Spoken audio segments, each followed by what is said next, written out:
संतोष देशमुख प्रकरणात भाजपचा हात आहे का अशी शंका खासदार संजय राऊतांनी उपस्थित केली। जरांगे यांच्या आंदोलनाची धार कमी करण्याकरता सुरेश धसांना पुढे आणलं।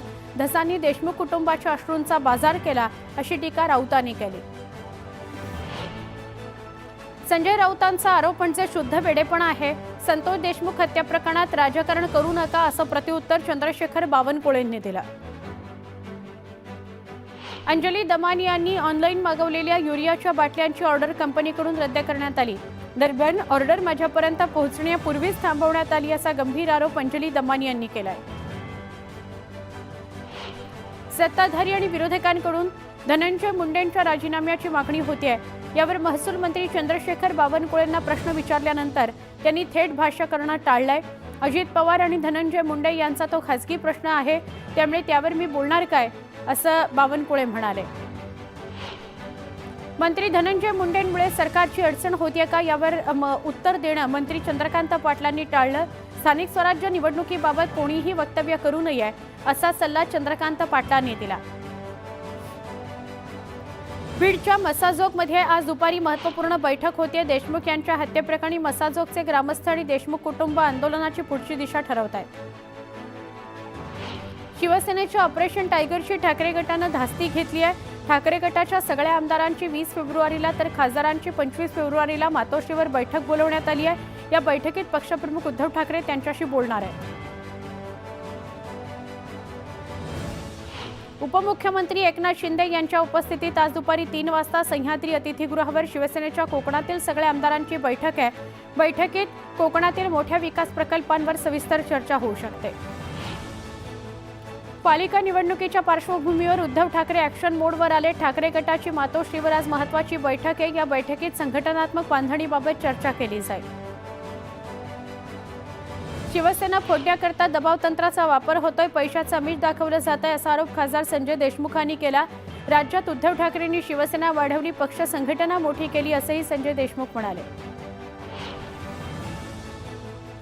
रायगडच्या पालकमंत्री पदावरून सुनील तटकरे यांनी जाहीर भाषणात मंत्री भरत गोगावले यांना कोपरखळ्या लगावल्या। पंचांनी दिलेला निर्णय काहींना पटत नसतो, मात्र नंतर लक्षात येतं की आरडाओरडा करण्यापेक्षा निर्णय देणारा पंच योग्य आहे असा मिश्किल टोला तटकरेंनी लगावला। नाशिक आणि रायगडचा पालकमंत्री पदाचा प्रश्न सरकारनं त्वरित सोडवणं गरजेचं आहे। मुख्यमंत्री आणि उपमुख्यमंत्री यांनी याकडे लक्ष दिलं पाहिजे असं आमदार महेंद्र दळवींनी म्हटलंय। येत्या सोमवारपर्यंत भरत गोगावले पालकमंत्री होतील असा विश्वास दळवींनी व्यक्त केला।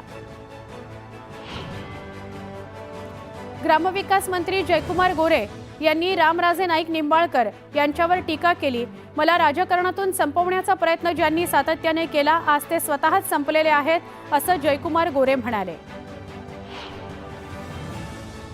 संजय राऊतांच्या काँग्रेसवरील टीकेचा काँग्रेसचे प्रदेशाध्यक्ष हर्षवर्धन सपकाळ यांनी समाचार घेतला। राऊत सोयीनुसार विधानं करतात, जर ते निवडून आले असते तर माझ्या एकट्यामुळे निवडून आलो अशा वल्गना त्यांनी केल्या असत्या असं सपकाळ म्हणाले। आजवर राजापूरचा आमदार जसा जिंकून आणला तसाच पुन्हा भविष्यात आणून देणार असं वक्तव्य उबाठाचे नेते विनायक राऊतांनी केलंय। भाजपचा सक्रिय सदस्य आणि सक्रिय सदस्याची नोंदणी करणाऱ्यांनाच यापुढे संघटनेत आणि निवडणुकीमध्ये संधी मिळेल। कोण कुणाच्या जवळचा असला तरी देखील सदस्य जर नसेल तर तिकीट मागण्याची संधी मिळणार नाही अशी तंबी प्रदेशाध्यक्ष चंद्रशेखर बावनकुळे यांनी भाजप कार्यकर्त्यांना दिली। भारतीय जनता पक्षाचं स्फूर्तिगीत तयार करण्यात आलंय। मंत्री रवींद्र चव्हाणांच्या संकल्पनेतून गीताची निर्मिती करण्यात आलेली आहे। लव जिहाद प्रकरण सरकारनं अत्यंत गांभीर्यानं घेतलंय। हा कायदा येत्या अधिवेशनातच अस्तित्वात येईल असं मंत्री संजय शिरसाट म्हणाले। येत्या 4-5 वर्षात लव जिहादची 1.25 लाख प्रकरणं महाराष्ट्रात घडली असल्याची माहिती त्यांनी दिली। राज्यामध्ये लव जिहाद विरोधात सक्षम कायदा आणला जात आहे, यासाठी राज्य सरकारचं अभिनंदन आणि स्वागत करतो अशी प्रतिक्रिया माजी खासदार सुजय विखेंनी दिली आहे। पुण्याच्या हडपसरमधील सोसायटीमध्ये एका महिलेने घरात 350 मांजरी पाळल्या। 3 BHK फ्लॅटमध्ये इतक्या मोठ्या संख्येनं मांजरं ठेवल्यामुळे दुर्गंधी पसरली आहे। सारखा आवाज त्यांच्या रडण्याचा ओरडण्याचा येतो। स्वच्छतेच्या समस्यांनी रहिवासी सुद्धा हैराण झाले। रहिवाशांच्या तक्रारीनंतर पालिका प्रशासनाने महिलेला नोटीस पाठवली। पोलीस सुद्धा आता इमारतीत दाखल झालेले आहेत। पुण्यातील महिलेच्या घरात 350 मांजरी असल्याची तक्रार केल्यानंतर आरोग्य अधिकाऱ्यांनी पाहणी केली। यावेळी मांजरीच्या दुर्गंधीमुळे आरोग्य अधिकाऱ्याला घरातच चक्कर आली।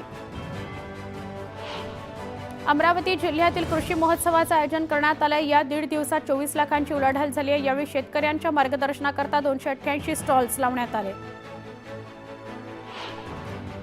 वाशिम जिल्ह्यात महात्मा गांधी राष्ट्रीय ग्रामीण रोजगार हमी योजनेअंतर्गत 5 लाखांचं अनुदान सिंचन विहिरींसाठी मंजूर करण्यात आलं। मात्र अद्यापही शेतकऱ्यांना त्याचा लाभ मिळालेला नाही, त्यामुळे शेतकऱ्यांमध्ये तीव्र नाराजी आहे।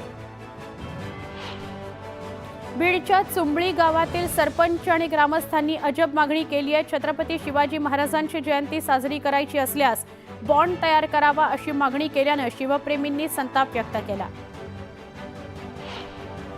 व्यावसायिक अभ्यासक्रमांच्या प्रवेशासाठी घेण्यात येणाऱ्या सीईटी परीक्षांचं अंतिम वेळापत्रक जाहीर करण्यात आले। त्यानुसार MHT सीईटीच्या PCB या गटाची परीक्षा 9 ते 17 एप्रिल आणि PCM गटाची परीक्षा 19 ते 27 एप्रिल दरम्यान होणार आहे। पुण्यातील कमाल तापमानात वाढ झाली असून तापमान 36 अंशांवर गेले, त्यामुळे सकाळच्या वेळी गारवा आणि दुपारी उष्णता अशी स्थिती निर्माण झाल्यानं पुणेकर हैराण झाले।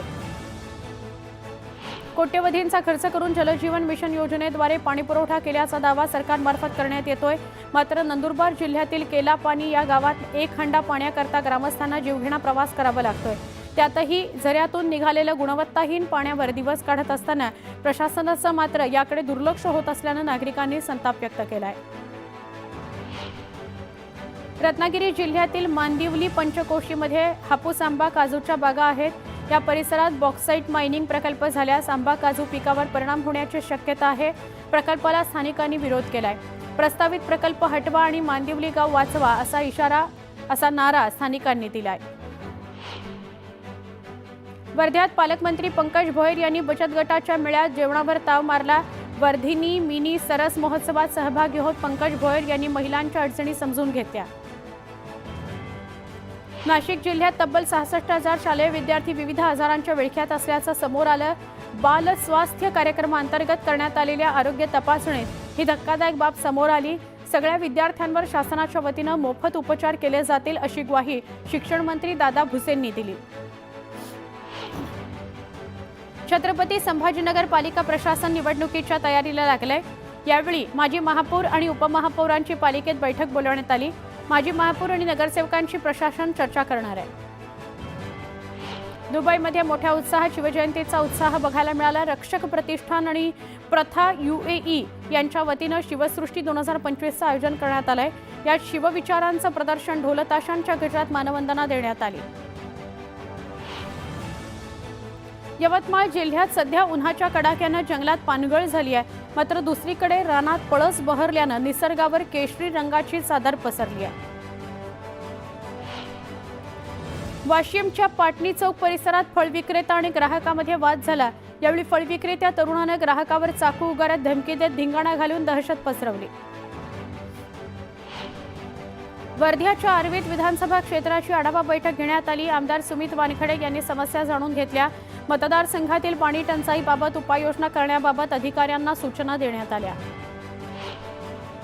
भाजप सदस्य नोंदणीत सोलापूर शहर मध्य मतदारसंघ शहरात प्रथम तर पुणे विभागात 4थ्या स्थानी आहे। याबद्दल भाजप प्रदेशाध्यक्ष चंद्रशेखर बावनकुळे यांनी आमदार देवेंद्र कोठे यांचं विशेष अभिनंदन केलं। गेल्या 2 वर्षांपासून सातारा जिल्ह्यातील पुसेसावळी ते सांगली जिल्ह्यातील वाकुर्डे या राज्यमार्गाचं काम सुरू आहे। ठेकेदाराच्या हलगर्जीपणामुळे पलूस तालुक्यातील राज्यमार्गाचं काम कासवगतीनं सुरू असल्याचा आरोप नागरिकांनी केला। संभाजीनगरमधील टाकळी जीवरग इथल्या जिल्हा परिषद शाळेतील शिक्षक शाळेवर उपलब्ध नसल्याची तक्रार केल्यानंतर शिक्षकाने धमकी दिली। सरपंचाला शाळेसमोरील रस्त्यावर अडवून शिवीगाळ करत हातापाय तोडण्याची धमकी शिक्षकाने दिली। सोलापुरात छत्रपती शिवाजी महाराज यांची जयंती वेगवेगळ्या उपक्रमांनी साजरी होत आहे। जयंतीनिमित्त महिलांनी कपाळावर शिवरायांची प्रतिमा साकारली। नाशिक शहरात भुरट्या चोरट्यांनी नुसता धुमाकूळ घातलाय। दुकानाच्या छताची कौलं तोडून ब्रँडेड दारूची चोरी केली आहे। यावेळी दारूसह 32,000ची रोकडही लंपास केली आहे। या प्रकरणी अज्ञात चोरट्यांविरोधात पोलिसांनी गुन्हा दाखल केलाय।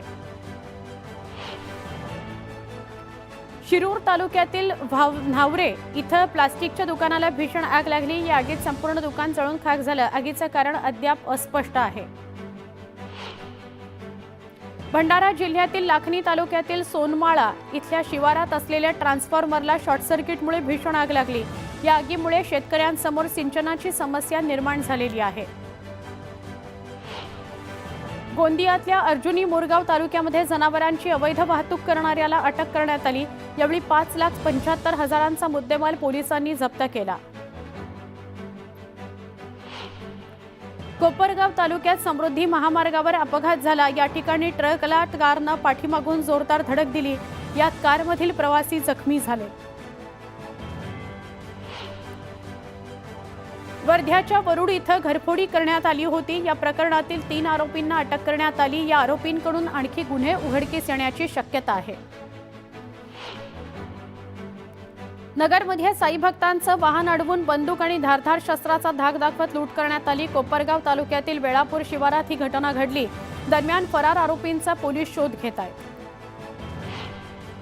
वाशिमच्या मालेगाव ते शेलू बाजार दरम्यान समृद्धी महामार्गावर ट्रॅव्हल्सचा अपघात झाला। पुण्याहून नागपूरला जाताना ट्रॅव्हल्स उलटली। यात एकाचा मृत्यू झाला। 15 ते 20 जण जखमी झाले।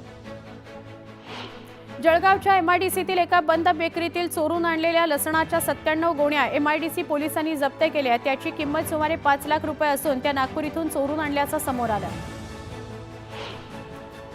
पुण्यातल्या येरवडा परिसरात 12 रिक्षा आणि 2 मोटरसायकलींची तोडफोड करणाऱ्या आरोपी विरोधात गुन्हा दाखल करण्यात आला। दहशत माजवण्याच्या उद्देशानं या आरोपीनं परिसरातील वाहनांची तोडफोड केली।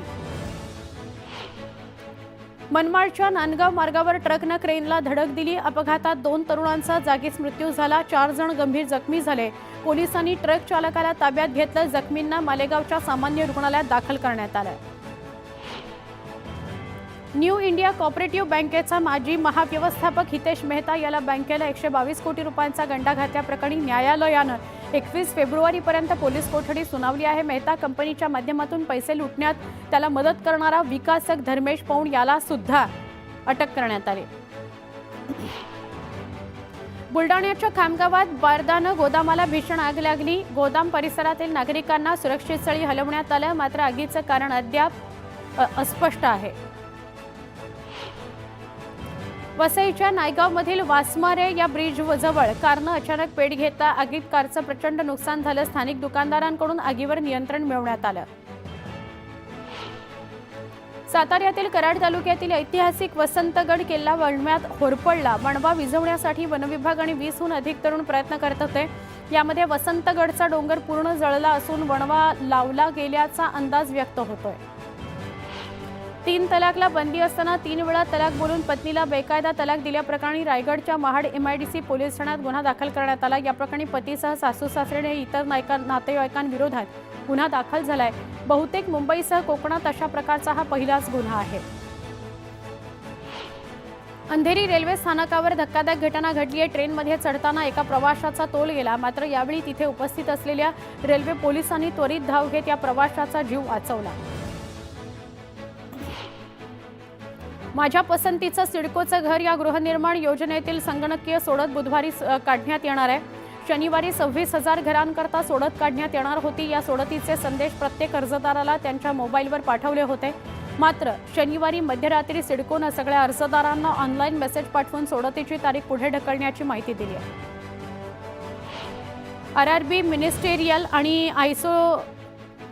आणि आयसोलेटेड भरती 2025 साठी अर्ज करण्याची शेवटची तारीख 17 फेब्रुवारी आहे। रेल्वेत नोकरी करण्याचं स्वप्न बघणाऱ्या तरुणांकरता ही शेवटची संधी आहे। जे उमेदवार या पदांकरता अर्ज करू इच्छितात ते संबंधित आरआरबीच्या अधिकृत वेबसाईटवर जाऊन थेट लिंकद्वारे अर्ज करू शकतात। मुंबईमध्ये कोळशावर चालणाऱ्या भट्ट्यांमुळे प्रदूषण होत असल्याने लवकरच कोळशावर चालणाऱ्या तंदूर चिकन आणि रोटीच्या भट्टीवर बंदी घालण्यात येणार आहे। या भट्ट्यांसाठी यापुढे इलेक्ट्रिक आणि पीएनजीवर चालणाऱ्या शेगड्यांचा वापर करावा लागणार आहे। आरोग्य विभागाने राज्यातील कोणत्याही पानबिडी दुकानात सुटी सिगारेट आणि बिडी विकायला बंदी घातली, मात्र आरोग्य विभागाच्या या आदेशाची अंमलबजावणी होताना दिसत नाही।